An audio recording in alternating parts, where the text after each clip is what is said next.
going to be in this for another 30 days.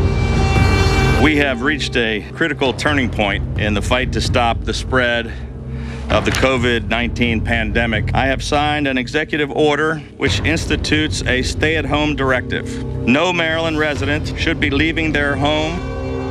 Our message remains the same. Stay home. This is our shared patriotic duty. Challenging times are ahead for the next 30 days, and this is a very vital 30 days. 川普放弃了复活节复工的幻想，真正面对疫情扩散的现实，延长社交距离防疫指南至4月30号。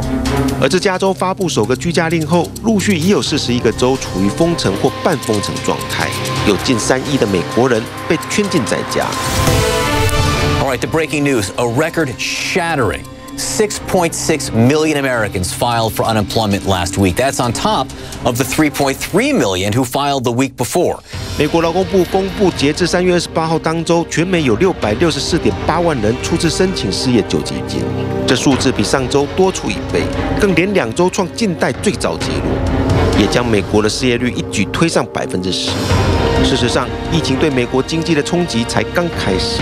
联准会预测美国将有4700万人失业，失业率高达32.1%，这将超过1930年代经济大萧条时期的24.9%。这其中，受疫情重创、大规模停航的美国航空公司员工已经放弃了无薪假，企业除了等待官方金援，更在酝酿新的裁员计划。飞机制造商波音也提出一项员工买断计划，预计将有数千人接受自愿裁员或退休。此外，其一的飞机引擎部门稍早已放无薪假并裁员10%，这涉及2500个美国本土员工。而本周又公布新一波50%的裁员名单。They're in the Cincinnati area. Well, they're going to be cutting that staff down by 50%. A 4-week furlough that will begin on Monday. Obviously, this is because of what we're seeing with demand for aircraft and demand for engines right now. You've got Boeing essentially shut down in terms of manufacturing up in the Pacific Northwest, and you've got problems with Airbus and its manufacturing over in Europe. My number one objective is now delivering to the American workers and American companies the needed money that will put this economy in a position where they can get through the next 8 to 10 weeks. And we will do everything in our power to support the American economy during that period of time. 上周，川普签署了2.2兆美金，美国史上最大规模的财政援助法案。除了金援大企业，并向美国人发放1200美元的现金，度过防疫的艰困时期。这一笔救命钱可让一般人维持正常的生活，但人们对于疫情可能的失控或持续更长的时间，想都不敢想。事实上，各国陆续出炉的经济数据都表明疫情对经济的冲击。除了逐步恢复经济秩序的大陆外，亚洲主要各国在3月份制造业 PMI 指数全部位于50的荣枯线以下。东协10国的制造业景气更暴跌至历史低点 ，PMI 指数从2月的50.2降至43.4，其中以新加坡降幅最大，跌到27.7，而日本为44.8，南韩为44.2，都是金融海啸以来最差表现。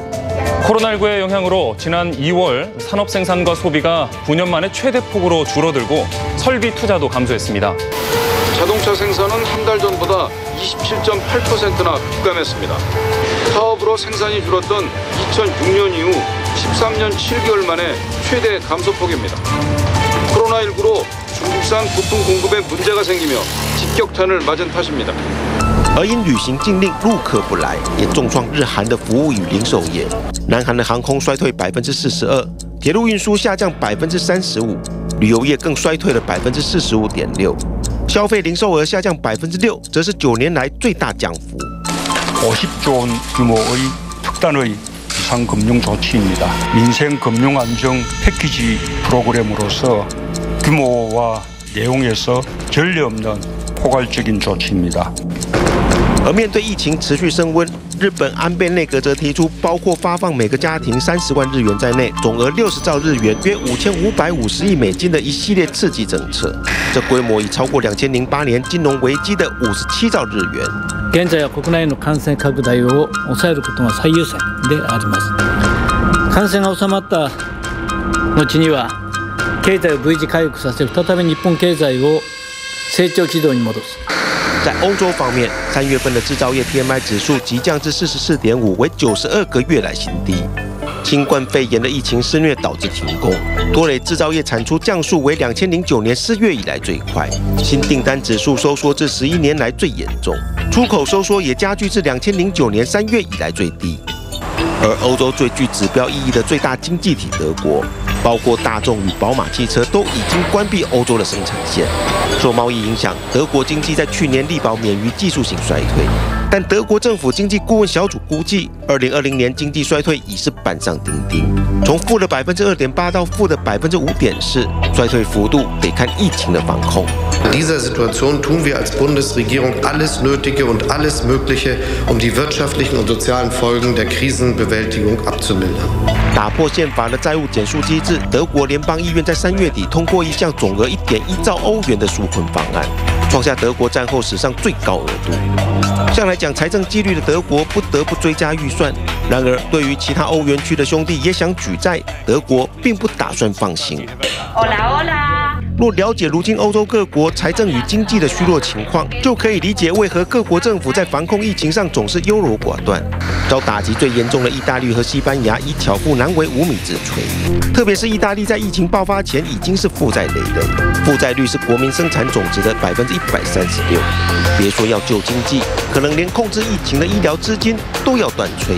Everyone should be clear that there is a big need for fiscal spending, that there is a big asymmetry in the way that different countries have fiscal space. Italy and Spain are particularly hard hit, and they don't have as much fiscal space as, let's say, Germany or France have.